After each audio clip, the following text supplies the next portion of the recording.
Les faits sont clairs. Ils sont simples, ils sont incontestables. Qualification pour la Coupe d'Afrique des Nations 2025 au Maroc. Un match attendu, une nation pleine d'espoir. Score final, Mozambique 3, Gabon 0. 0 but marqué. 3 buts encaissés. Et ne vous y trompez pas, le Mozambique n'a absolument rien volé. Le Mozambique a mérité sa victoire, de la première à la dernière seconde.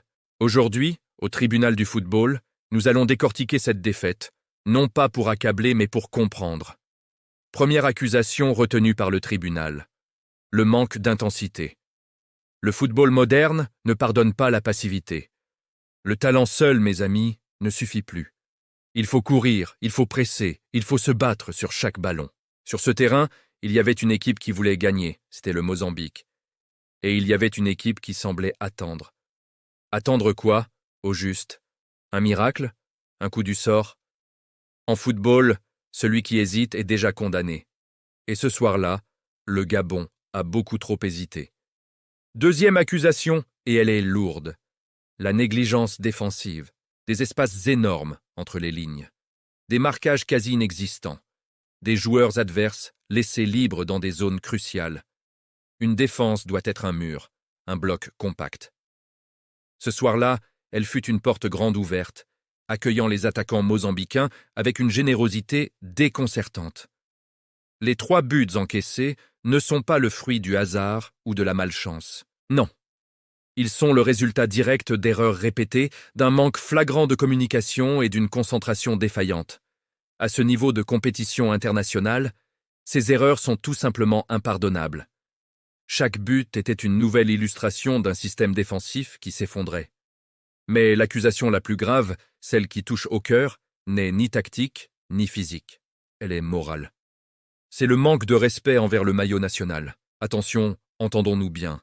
Perdre fait partie intégrante du football. Toutes les plus grandes équipes du monde connaissent la défaite.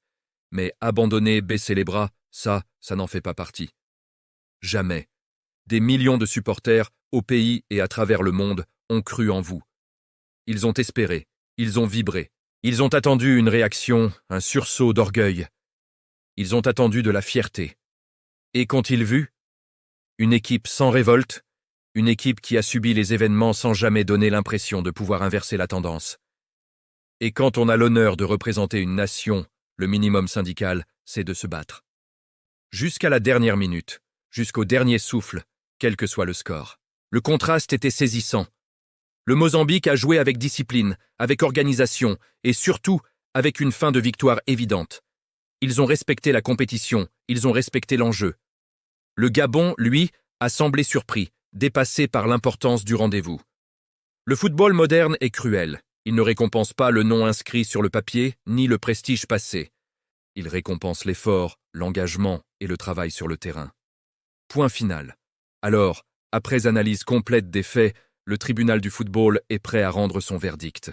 Les joueurs sont reconnus coupables d'irrégularité et de passivité.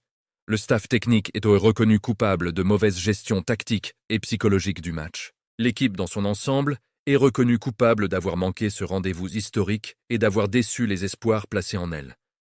La sentence est donc la suivante. Une remise en question immédiate et profonde. Du travail acharné à l'entraînement. Plus de discipline sur et en dehors du terrain.